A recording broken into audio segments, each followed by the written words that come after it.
Grabe yun. Matatag. Hi, Alden. Hi, May. Grabe yun. Matatag. Hi, Alden. Hi, May.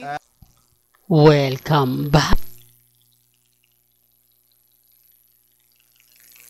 Si Mr. Destiny. Pinapakita ko lang po o pinaparinig ko lang po sa inyo ang video na kumbaga sinasabing ginagamit nga po raw ni Vice Ganda ang Aldab Nation para sila nga po raw yung suportahan, sila nga po raw yung tangkilikin. Ito na po yung lagi kong sinasabi na hindi na po talaga mawawala ang Aldab. Nasa history na po talaga tayo. Yan po yung katotohanan na hindi po nila matanggap. Na kahit ano pong sabihin ko, ipaliwanag ko sa kanila, wala di po ba? Deadma lang. Pero, gaya po ng mga pinapaliwanag ko pagdating sa Aldab Nation, sa mga mami, sa mga tita, sa mga senior na since 2015 pa, Aldab na, mas marami pa po talaga. Hindi po ba? Bakit kailangan pang batiin ni Vice Ganda si Maine? Hindi po ba? Si Alden lang, sapat na Pero dito, mapapansin nyo na parang may mali. Parang may kakaiba. Hindi po ba? Although marami nagre-react, marami nagko-komento na keso ganito, keso ganon. Relax lang po kayo. Kumbaga, wag po kayong padadala, wag po kayong magpapa-apekto sa mga napapanood ninyo, napapakinggan po ninyo. Ang dami kasi mga naglalabasan po kasi ngayon. Malapit na po kasi ang anniversary ng Aldab Nation. Siyempre, lagi naman natin sinusuportahan yan at lagi naman po natin pinagdidiwang. Bagamat sa 22 naman po, first year anniversary ng Sarsuela, talaga naman pong tumatapat sa atin. Kaya nga sabi ko sa inyo, yung mga bagay-bagay na ganyan, sa mga nagagalit sa akin na Aldab na binabanggit ko, normal na lang po yan.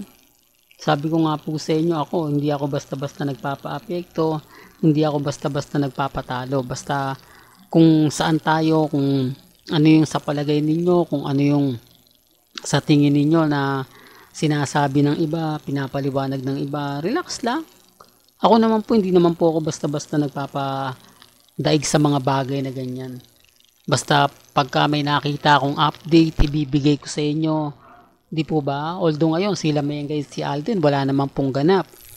Ang daming post ni Mengay, pero pansin nyo naman po yung post niya para lang din po sa Itbulaga. Never nga po ito nagpo-post para sa Armin.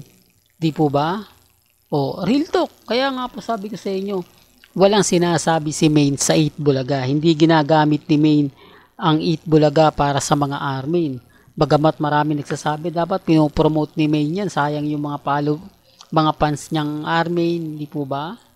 Pansin nyo, gaya nga po ng lagi kong paulit-ulit na binabalita sa inyo, Aldab lang po ang malakas. Aldab lang po talaga ang maraming fandom. O yung Katnel, wala na. O Kat din. O, pansin nyo, di po ba, nanahimik sila. Ito yung pinapaliwanag ko po na papasok na kasi yung pulang araw. At siyempre, sila Sanya Lopez, magpo-promote na yan. O magkakaroon na naman ng ganito ganyan, selosan ko na ganito ganyan, pinagseselosan. Normal na lang po yung mga issue na yan, mababalitaan nyo. Lalo na po kapag binalita na yan ni Lar Santiago, Nelson Canlas, Aubrey Carampel. Alam nyo naman po sa loob ng GMA Kapuso, kilalang kilala natin ang mga nagre-report about kay Richard Polkerson. Di po ba?